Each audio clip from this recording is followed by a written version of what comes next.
Again, I just call it simulcast just to be fancy. The simulcast is going. All right, wonderful. So anyway, I want to do one more. I'm doing 3 a day just to get 7. 7's a nice number. Clearly, I like 7.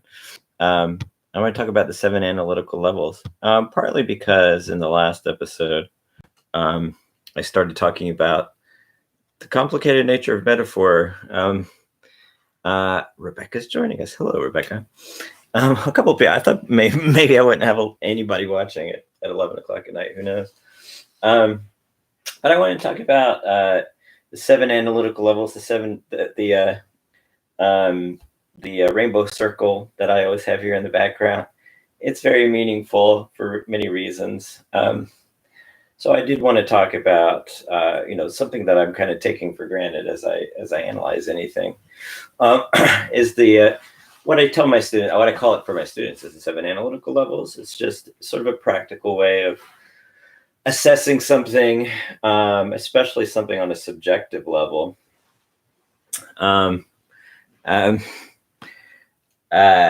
Assessing something. Oh, it's I forget you're in a different timeline, Rebecca. Time zone, not timeline. Such a sci-fi nerd. I go to timeline, of course. But anyway, I will focus eventually. So I call it 7 analytical levels, just because it's 7 different approaches to analysis. So especially if you're dealing with, I love rainbows too. Clearly, I love rainbows. But if you're approaching, especially a subjective situation, so 7 analytical levels are genuine types of analysis. It's just I organize them in a bit of a different way. But especially if you're dealing with a subjective situation. So if you're dealing with human beings on any level, a lot of types of analyses tend to favor rationality over everything else, and sort of dismiss emotions. And I think that's one of the essential problems with lots of types of analysis. I mean, it's called analysis, so you would think it would be rational. That's just sort of the taken for granted thing. But it's a very dualistic sort of a perspective. And so that's why I wanted to make sure, 7 genuine levels of analysis or types of analysis organized on a spectrum that doesn't devalue the subjectivity, still values objectivity in certain circumstances, but also values subjectivity in certain circumstances. So that's why I think it works much better as a spectrum of sort of approaches. So if you're dealing with a human being on any level, a lot of what they're doing is very irrational. So how do you approach it? So, and a lot of what I've been studying lately has been behavioral economics, which doesn't sound like it would really apply. It would really apply to creativity. But a lot of what you get in behavioral economics is a study of cognitive biases, the way people process cognitive biases and things like that, the way people process the world through their cognitive biases. And so a lot of what they talk about in behavioral economics tends to be how you subvert those cognitive biases. And it can seem very manipulative. But I would say part of the wisdom of, if I could move the cat into place, part of the wisdom of transferring that idea. I know it shows up in a lot of other fields other than just economics, of course, but there are a lot of books that really focus heavily on cognitive biases in behavioral economics specifically. But I think the wisdom to take from that is the recognition that's really at the root, the founding of behavioral economics, is the notion that a lot of our rational concepts are based on the idea that we're dealing with rational people. So economic theory, just classical economic theory, deals with the idea that 2 rational people are dealing with each other. So if you create an economic situation where your audience is entirely rational, then economic theory makes a lot of sense.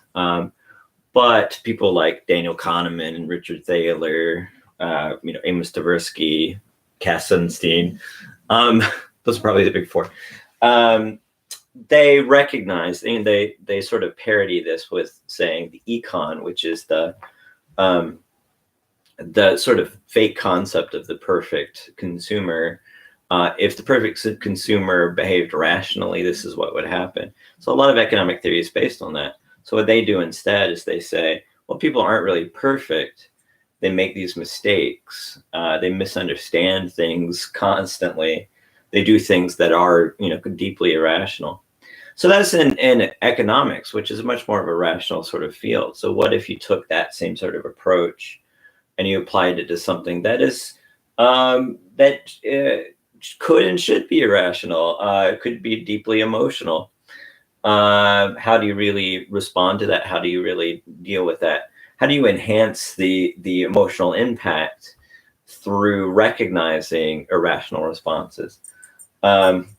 As I was talking about economics, I had more viewers. Now I'm talking about arts. I have fewer viewers. Interesting. Probably entirely arbitrary.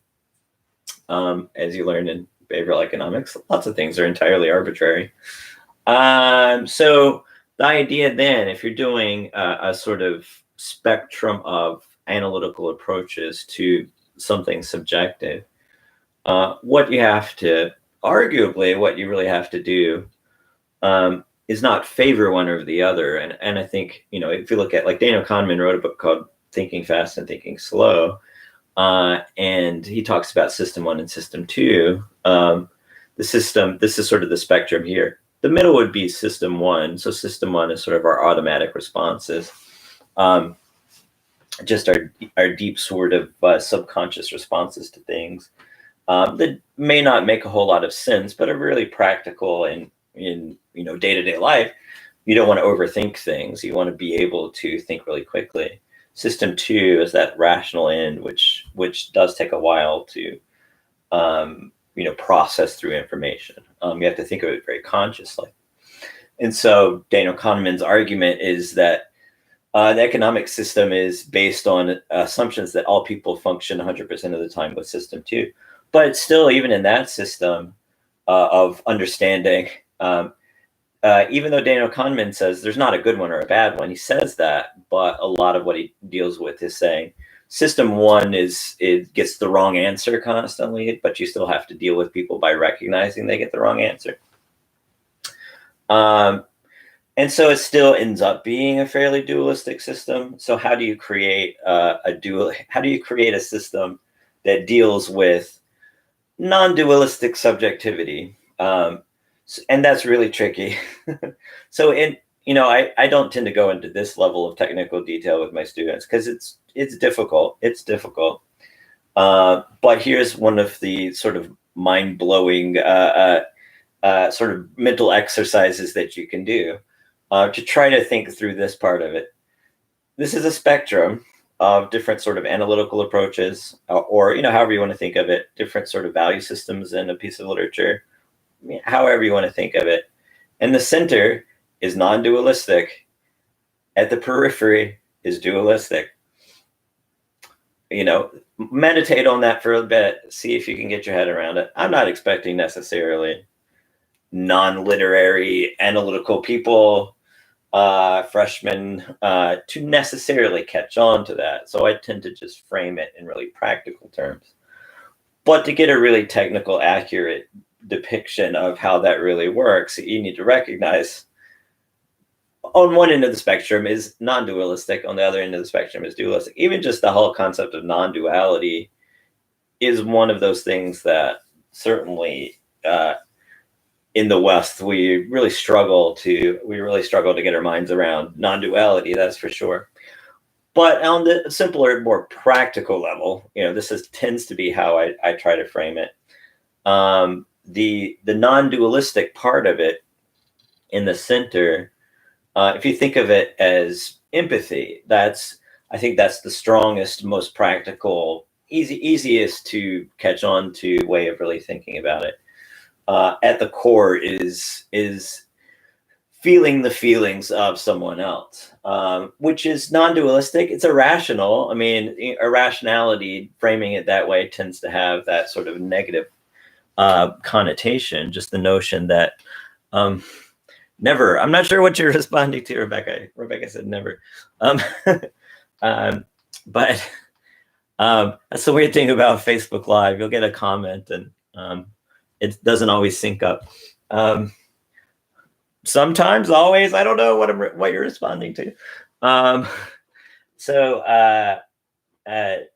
the non-dualistic, a practical way, just sort of a simple way. I know Rebecca will appreciate this on certainly. The idea of empathy, if you really think of it just on a practical level, it's just feeling the feelings of someone else. That's non-dualistic, so the dualistic perspective means I'm an individual and a totally solitary individual with no connection with anyone else. That other person's an individual. This is dualistically, we are two separate entities. Which earlier comment are you talking about? I made a couple of earlier comments. I don't know. But dualistically looking at interactions between human beings, you would say, here are two entirely separate human beings that, dualistically, there's no common ground there. But if you observe it non-dualistically, you have that capacity to feel his feelings of someone else. And, so just, it's sort of a mind-blowing thing just to think of a spectrum between dualism and non-dualism. But if you think of it that way, at the core, you have that empathetic experience. So that's really what goes into, what I would argue goes into any sort of experience of a narrative or art form or what have you. You're feeling something that someone else is feeling, just as a basic starting point.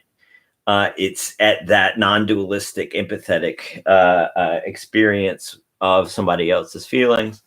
And I would argue, that's the starting point of any sort of artistic experience. And there's no necessity for overthinking it, but you can turn that into an analytical approach. It's an entirely valid, I would say, a vital sort of starting point with any sort of analysis to say, if you have a character, what is the character feeling? How is that character's feelings making me feel something? So if you consider Ozma of Oz as an example, starts off with Dorothy in danger. A lot of the Oz books start off that way.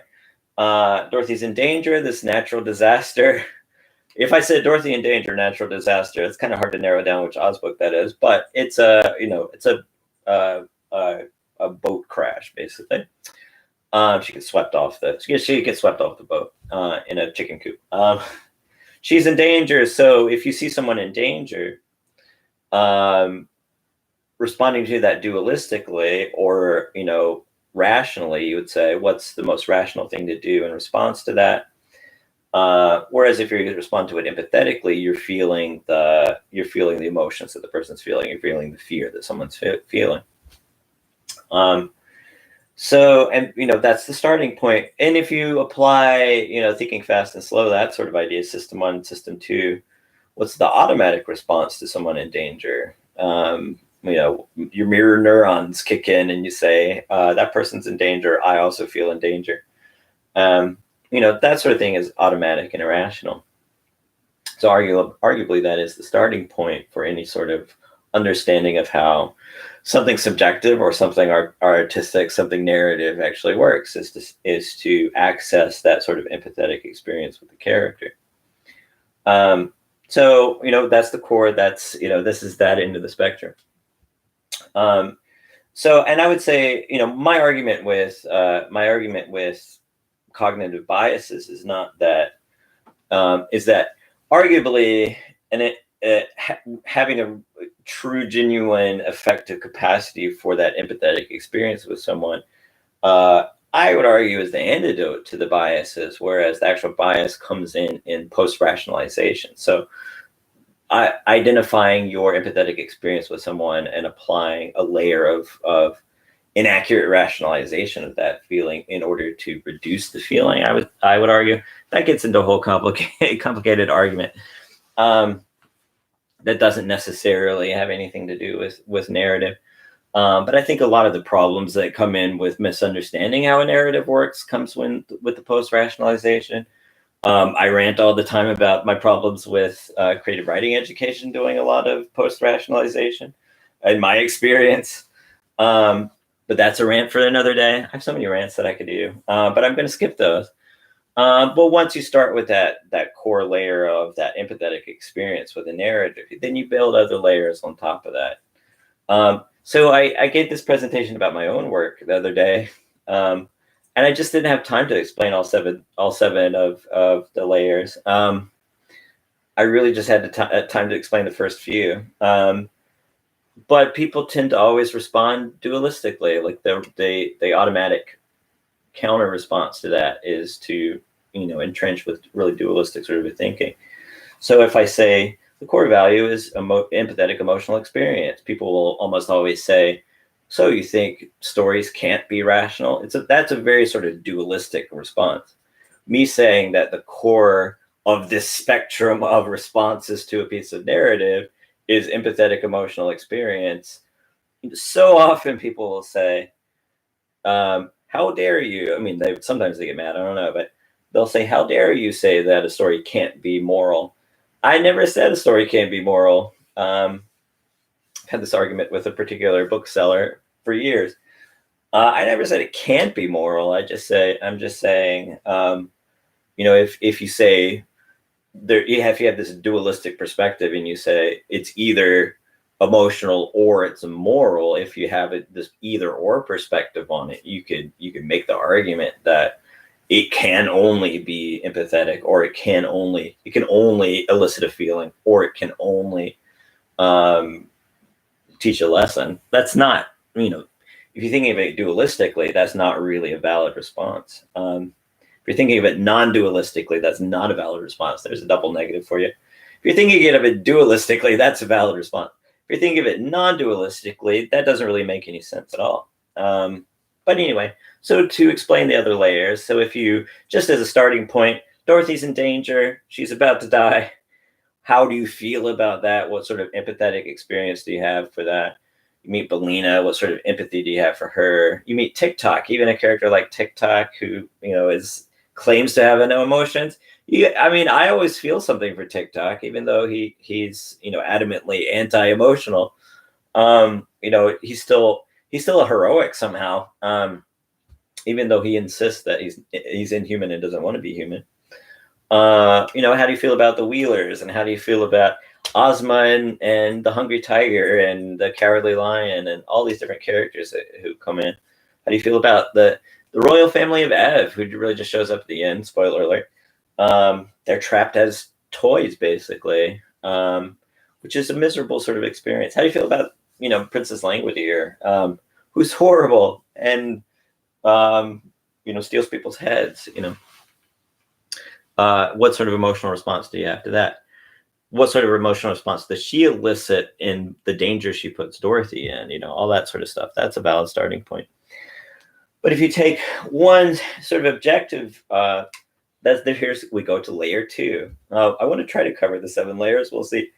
Part of the confusion, this is one thing that I do want to explain. Part of the confusion people have just as a starting point when explaining how the spectrum works is level 4 is psychological and level 1 is visceral. So visceral, paradoxical, schematic, psychological, if that helps. And so people will mix up visceral and psychological all the time. But psychological is hierarchical, if that makes any sense at all. But psychological is hierarchical. Visceral is non-hierarchical, anti-hierarchical. So if you are starting off feeling, recognizing the empathetic experience you're having with someone, hierarchy gets in the way. Hierarchy is a problem. It's an obstacle. But if you're recognizing something that is hierarchically higher or lower, you can recognize how it reflects across the spectrum, which is tricky. I will explain how that works. I mean, that's sort of my problem a lot of the times with the way people treat metaphors. As I talked about on the previous episode, one of my problems with realism, dogmatism of realism, is the notion that the only proper story is a realistic story. Imaginative stories are really only symbols of reality, which I think is entirely untrue and a grossly irresponsible thing to tell any imaginative writer. If you're an imaginative writer, never ever believe that. That is patently wrong. But a lot of my problem with that is the misunderstanding or oversimplification or the misidentification of how metaphors work. When it's visceral, you're not talking about metaphors. It's not things that stand in for feelings. It's the direct transmission of feelings. That's kind of a technical distinction. That's kind of, I don't expect really non-literary analytical freshmen necessary to catch on to that distinction. So I don't really harp on it. I'll have people get that mixed up all the time, but I'm not gonna harp on it or anything like that. I mean, if you get, I struggle enough to get them to just recognize what an emotion is, which is, frustrating. We start with Alice's Adventures in Wonderland. Alice is crying. What emotion is she feeling? She's immature. Well, immaturity is not an emotion. What emotion is she feeling? She's immature. Immaturity is not an emotion. How is this crying human being feeling? What sort of empathetic experience do you have for this crying human being? So, I mean, if that's the sort of Herculean task that I have, I don't really hammer home the distinction between hierarchical and non-hierarchical empathetic experiences. But anyway, that's sort of the next step. Once we tackle, what basic recognition of emotions is, we can move on to that. But the visceral is non-hierarchical. It's the direct transmission of emotion. It's not representation of emotion. That's one of the problems I have with the common sort of depiction or discussion of how metaphors work.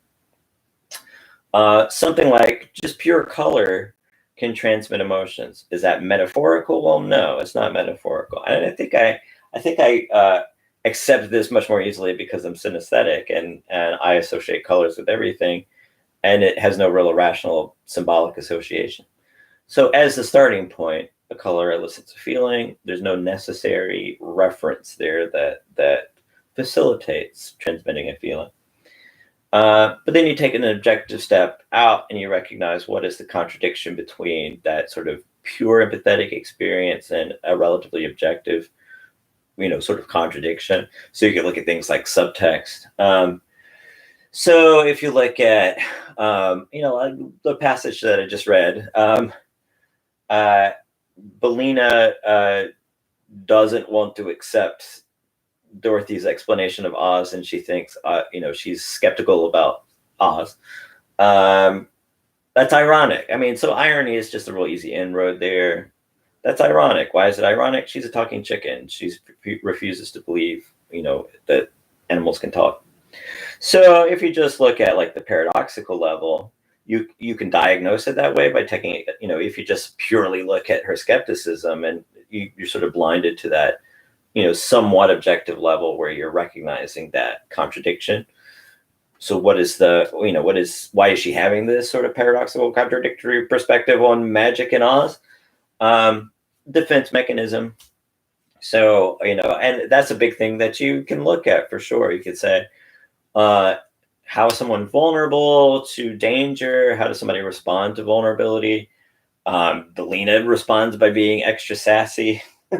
Bellina's a fun character. She's always very sassy. So she's just dismissing everything that Dorothy says. Dorothy saying, you're eating bugs, that's gross. Bellina saying, I don't believe in Oz, even though I'm a talking animal. So, it gives you sort of an analytical step out of that core empathetic experience. And, if you just get caught in the non-dualistic, non-hierarchical, purely irrational empathetic experience, you miss a lot of that sort of layering. So just taking a step out, looking at that, the paradoxical level. And I would say understanding any character is understanding that kind of paradox. What is the power of the character? The power of the character comes from that sort of paradox. The next level is the schematic. And schematic can be hierarchical. Paradoxical is just one really small step towards some kind of a hierarchy or a small step towards objectivity. Whereas schematic is an internal rule system. So, and that example of Bellina not believing in Oz is a perfect example of the internal rule system, which I think is exponentially more significant than saying something represents reality. Is saying something depicts a consistent rule system, and there's, here's one of the cognitive biases, anchoring bias, one of the most interesting of the cognitive biases for narrative. For other things like economics and, a wide variety of different issues that are more significant cognitive biases. But I would say for narratives, anchoring bias is one of the most interesting of the cognitive biases, because anchoring bias just basically means that whatever the initial situation is, you anchor into that and you think that's just what reality is. And so you have a lot of these weird sort of cognitive effects of anchoring bias where you have similar biases like nostalgia bias and stuff like that, where you make the false assumption that the way things are now are the way they've always been, or the way they've been for a very long time, which may not be true. So anchoring bias, just as a basic idea, if you're buying something and you see the price listed, you have this false assumption that that's just a base price, that's a valid price.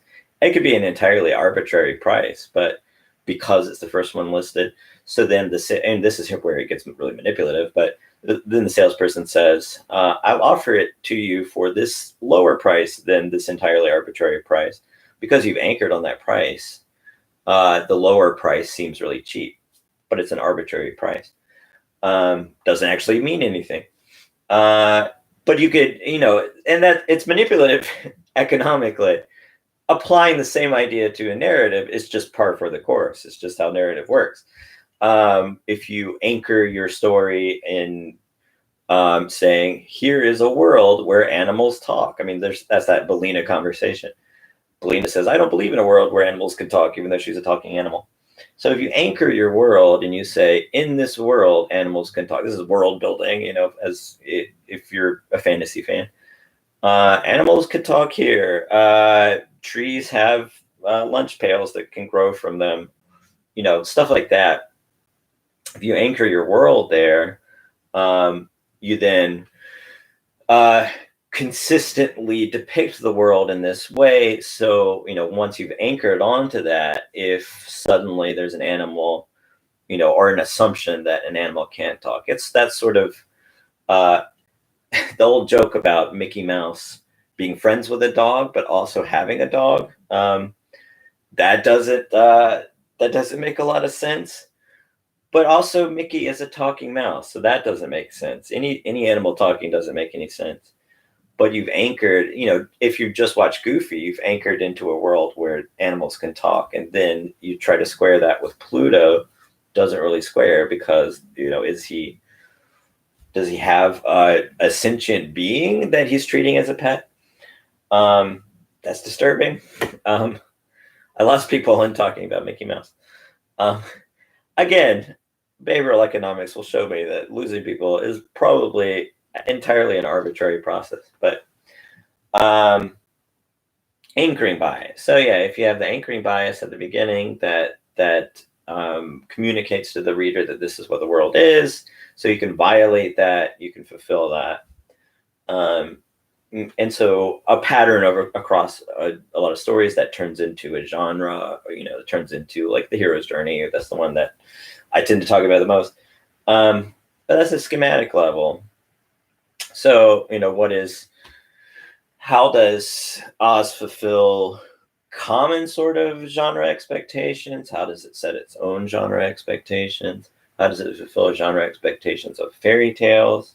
For example, Baum was very interested in creating American fairy tales, brand new 20th century fairy tales. For him, the 20th century was brand new.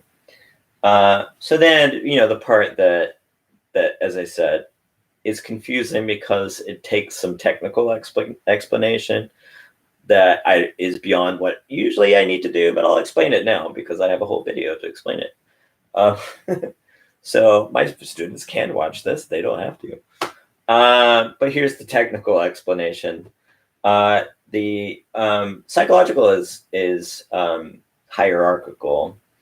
And so probably the easiest example to use is an article that I talk about in class that is textbook example of the psychological analysis. It's an article called Disability and Prosthesis by Joshua Schuyler, Disability and Prosthesis in Oz. So what he talks about he talks about book one, but you can certainly consider this. This is just an idea that Baum comes back to constantly, sort of weird body modifications, losing limbs, having strange limbs, cutting off heads, losing heads, that sort of thing. Princess Langwidere cuts off people's heads and puts them on his own body, puts them on her own body. It's just happening constantly, that kind of idea. But what Joshua Eiler talks about is he says that the characters, the companions especially, he talks a lot about the companions. He says the companions want these organs. The Scarecrow wants a physical brain. The Tin Man wants physical heart. He wants the organ. The Cowardly Lion wants more of an abstract. He wants the courage. He wants more of an abstract thing. So what they're really responding to, according to Joshua Eiler, what they're really responding to is they have this recognition of a disability that they have. They have this recognition that they have some part of themselves that is missing. And Joshua Eiler argues that that's socially constructed. The idea that they have a disability is socially constructed. It's reinforced psychologically so that they believe that they're missing something and that they're deficient people because of that. But that is purely a socially constructed concept of how they should respond to their own disabilities. And that Dorothy effectively teaches them that they're valuable characters, they're valuable human beings, or however you want to categorize them. One is a lion and one is a scarecrow, but they're valuable sentient beings, however you want to categorize them. Despite something that they perceive as missing, they're still entirely valid and valuable human beings, sentient beings. So they have to overcome that socially constructed and reinforced misconception of something that's absent inside of them. But that's a reading of the characters as having these layers of symbolism. So you have, so it's hierarchical. I'm just explaining how it's hierarchical. So it's hierarchical because on the one hand, you have the real world, the material world, where in the material world, you have all of these hierarchies where you have society is reinforcing this conception of disability that's sinking into someone's mind and is causing them this self-perception of deficiency, which is not actually rational. And so they have to overcome that socially constructed concept of some deficiency in society outside of the story. So that's layered into the story symbolically with characters who want these organs that they think that they lack. And so you have a reflection from this larger scale of society into the story within very particular characters. So, it's that layer. The layering is the significant thing. So you would talk about things like, you would use language for psychological analysis that you wouldn't use for visceral analysis, because you would say things like the Scarecrow wanting a brain symbolizes or reflects or embodies or is a manifestation of his psychological issue where he lacks confidence. He strives for self-actualization. You have all these psychological issues he's dealing with, but the desire for a physical brain is a manifestation of that. That's a hierarchical layering. Whereas if you're just looking at it viscerally, if you just said, if you're just going on a pure empathetic experience, you would say he's sad. He's recognizing this absence that causes him this deep misery. You're having that much more of a pure empathetic experience. So it's not either or. I mean, a lot of times when I talk about this, the first response people have is that, oh, you're just being either or. It's not either or at all. You could do both at the same time. So you could have, any sort of, experience that you have that causes you misery. You can have just a pure irrational emotional response that doesn't require any sort of symbolism. But you can also project onto an object. You could do both of those simultaneously. You could project onto an object in this layered sort of hierarchical way, where you're externalizing some sort of psychological issue. You could do both at the same time. That's, I don't harp on the distinction. That's why, I would never say you absolutely have to treat those as two different things. But on the practical level, it's just two different ways of really treating the same thing. So if you look at Princess Langwidere, for example, I'll apply it to book 3, the main thing that we're talking about, where in book 3, Princess Langwidere, who's cutting off people's heads. What is her psychological issue that she's projecting into this object? So, what she turns into an object, people's heads. Deep insecurity, and she's externalizing this deep insecurity about appearance, and trying to steal other people's appearance. She has intense jealousy for other people's appearance. So it manifests in the similar sort of way that Joshua Eiler talks about, where the Scarecrow has this deep insecurity about his intelligence. It manifests as an object in the story, an object that he wants. An object meaning a couple of different things there. An object meaning an objective, but an object also meaning, a physical object. Whereas what he needs is confidence. I mean, the wizard talks about this directly. He says, you're learning new things every day. You just need confidence. He tells that to all the companions. You just need confidence. So, do they need the physical object, or is the physical object just a physical manifestation of the psychological issue? Certainly with Langwidere, where it's much more horrifying what she does, she needs to overcome that insecurity about her appearance. So that's how you fix it. So just starting with a pure empathetic experience, and then, recognizing how that leads to these psychological issues which manifest or become symbolic or become projected or manifest in some other way on this layered way. Two different approaches, but certainly two approaches that work really effectively together. So there's that. Then there's the realism. I talked about the realism on the last episode, but the realism is recognizing how the story can reflect something in physical reality. And I went into detail about what happened historically that really inspired Baum to write Oz. So I would argue, this is this just to summarize what I talked about on the previous episode.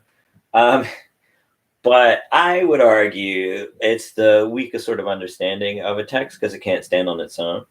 And what a lot of people will argue, I've had this in creative writing education over the years, but they would argue it's the purest level, and imaginative fiction is just symbolic.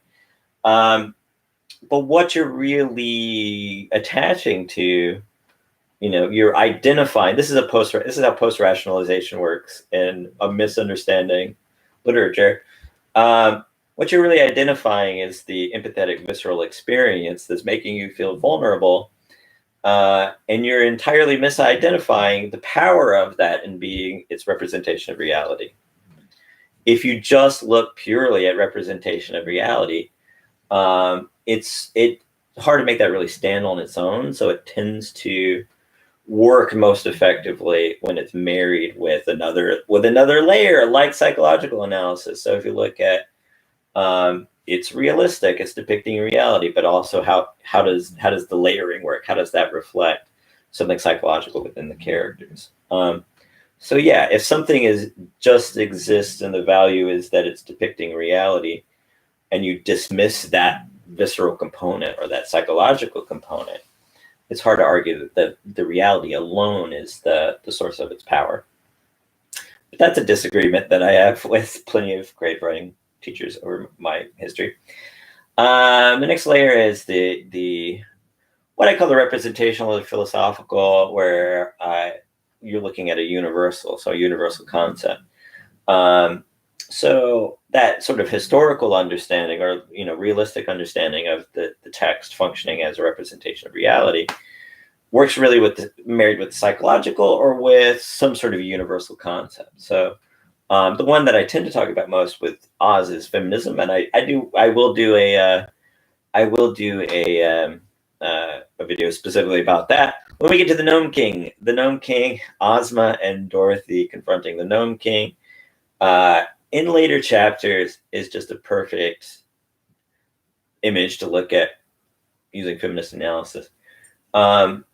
But then the text, I mean, just as a really basic example, the very simplified example, the text we tend to talk about is Mad Woman in the Attic, but Mad Woman in the Attic says, here's what's universally true about male writers writing female characters.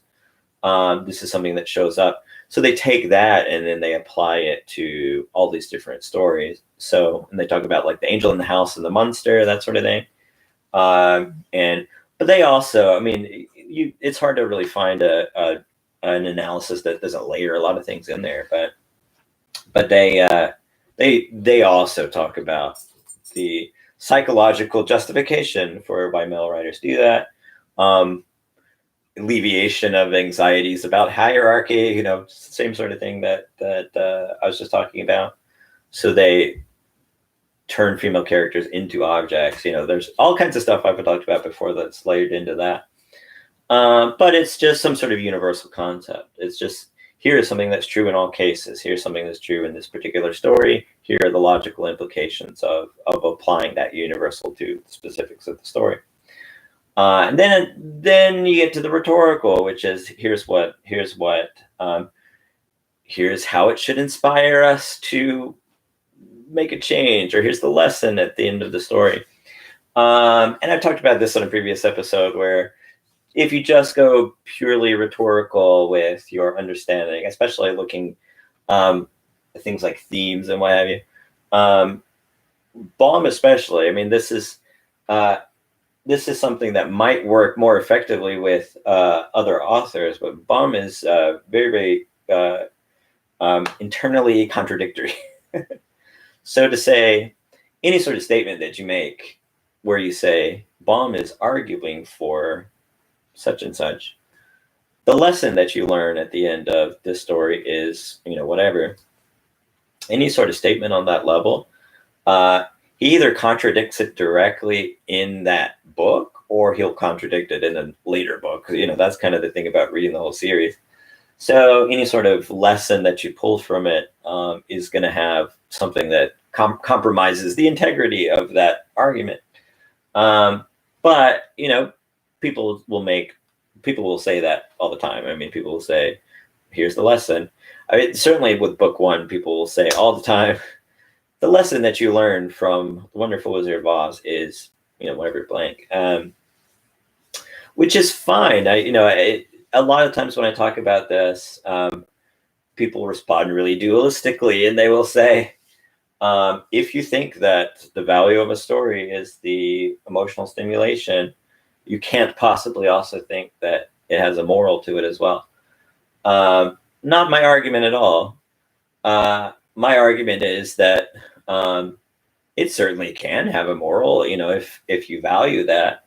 But my argument is also that the whole spectrum exists beyond just looking at the argument. And my argument is also that, a lot of the times when you're pulling a moral from a story, the story doesn't fall into that really consistently. And so in order to really claim that it's moral, a lot of the time you have to make compromises. So, I mean, certainly with book one, I mean, if you look at that Joshua Eiler article, for example, you could certainly say that the lesson that the companions learn is that they need to recognize their own internal value. They need to grow in confidence. Though you can certainly say, it's entirely valid to say that they need to dismiss the physical objects that they mistakenly assume will fix their problems, and gain a love for themselves instead of for external objects. Just looking at that book, that is an entirely valid argument to make. But Baum contradicts that in the next book, and sort of makes the characters more interesting characters. What I would argue is that the lack of understanding makes them really compelling characters. The mistakes that they make them really compelling characters that you want to follow through the story, even if you want them to, if you say this person needs some confidence, or really want this person to have some confidence. Once the person gets confidence, they become less interesting. But I would argue, as a writer, this is very different looking at it as a critic, but as a writer, I would argue that the moral at the end of the story, or wherever you put it, is technically, functionally, the ending of the story that releases the tension. So an unresolved paradox or an empathetic visceral experience can raise the tension if you have somebody resolve that paradox, or if you have somebody achieve what they want or learn a lesson that's releasing the tension. So I, as a writer, wouldn't say that my goal is to teach the lesson necessarily. I, as a writer, would say my goal is to enhance the emotional experience of the text by presenting this unresolved paradox that my reader would desire to be resolved, and by whatever means, a wide variety of different means, whether it's resolving the paradox or learning the lesson, I then release the tension, and technically, functionally, structurally, I end the story. But to say that that's the purpose of the story, I would be making a mistake to say that that's my purpose in writing it. However, a scholar is entirely valid in saying that that's the purpose of the story if they wanted to. It's just the storyteller and the scholar have very different purposes. The scholar is saying, what is the meaning of the story? The writer, the artist, whatever, is saying, what sort of emotion can I transmit with the story? So very different purposes and goals. One of the ways I describe it, non-dualistically, if you want to think of it non-dualistically, is I parallel this with listening strategies. So if you're listening to someone, this is sort of tying it back to the practical, but if you're listening to someone, let's say the scarecrow is saying, I lack a brain, I really want a physical brain. There's a multitude of different responses that you might have. You could say, you can empathetically listen to the person and say, I feel what you feel. I validate your humanity. I validate your subjectivity. This is one of the problems with just, the dualistic thinking and just saying it has to be a lesson. It has to be a moral. It dismisses the subjectivity of the person speaking. But you could say, I validate your subjectivity. I validate your humanity. And I recognize you have valid reasons for feeling what you feel. That's empathetic listening. You can also listen to someone and try to solve their problems. You could say, here's what you do to solve your problem. You do this, this, and this. And that's problem solving listening. It's entirely valid. If I said, I personally favor empathetic listening, that's not to say I never want to solve problems. It's just saying that, I think there's a tremendous amount of value in empathetic listening. So that's one way to think of it. Just if you think of the mind-bending brain exercise of saying this is a spectrum between duality and non-duality, might not get you very far. It is kind of a tricky thing to meditate on. But if you said listening strategies are a spectrum, you can empathetically listen and validate somebody's subjectivity, or you can problem solve and create a hierarchy in the relationship by saying, here's how you solve your problems. But if you notice, just using the scarecrow again as an example, if you notice when Dorothy talks to the scarecrow says, I want a brain. She has a couple of different responses. She says, I'm also trying to solve a problem. Let's solve this problem together in the same way. Let's go to the wizard. So she's a problem-solving listener, certainly. But also, she's an empathetic listener. She feels what he feels. So she's both. You certainly can be both. But That makes me want to talk a little bit about the ending of Ozma of Oz. I don't know if there is anybody who's going to watch this contiguously and be bothered by me spoiling the ending. But the ending of Ozma of Oz, spoiler alert, tune out if you don't want to hear this. Bellina ends up being the key to defeating the Gnome King. He happens to be allergic to eggs. Baum loves his convenient coincidences. He loves Deus Ex Machinas and convenient coincidences. I would never ever say those are universally bad in storytelling, personally, because Baum does them perfectly. But the Gnome King happens to be allergic to eggs. So you have Bellina, who's the most hierarchically the lowest on all of the hierarchy. She's just food. She's just an animal. She's the smallest of the animals. So you have the Gnome King, who seems like he's going to defeat everyone and turn everyone into an object. And so the smallest of the characters and the least powerful of the characters ends up being the most powerful. So it's a valid response to say, what is the lesson of the story? Well, the lesson of the story is the smallest of the characters can be the most powerful. It's an entirely valid response. But, and as a scholar or whatever, it just as a story, as somebody reading and analyzing it, entirely valid response. As somebody writing it, I would say, how do I enhance the tension? And that whole scene, very high tension, because people keep trying and keep failing there's a whole contest at the end. They keep trying and keep failing, and everybody gets turned into an object. Everybody's turned into a toy, just over and over and over again. He really drags that way out. So it's really expertly ramped up. The tension is really expertly ramped up. Spoiler alert. And then just right at the end, you have that sort of twist where it's Bellina, the least powerful of all the characters.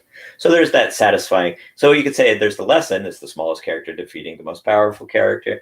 But there's also viscerally this really satisfying quality of the Gnome King, who's just the most awful. It's a book full of awful people or awful characters. But maybe the most awful of all of them is the Gnome King, who just is such a a curse word to everybody. When it turns out it's just the most ridiculous thing defeats him. Eggs, the most absurdly ridiculous thing. And when we get to feminist analysis, he's the ultra patriarchal character who belittles and patronizes Dorothy and Ozma. We know Dorothy and Ozma are these very powerful characters and very smart and capable and all of these different really positive things. He just sees them as little girls. So definitely a character you want to see defeated, but he keeps winning and winning and winning. But then at the end, deeply satisfying, visceral sort of twist when it turns out that the most ridiculous thing in the world is able to defeat him. Just eggs. But anyway, I think that's about all the time we have today. Thank you for joining us. You have a good night. That was episode 7. I will see you for episode 8. I still have hardly gotten into the book, so I'm sure next time I'll just be reading. But anyway, see you on the next episode.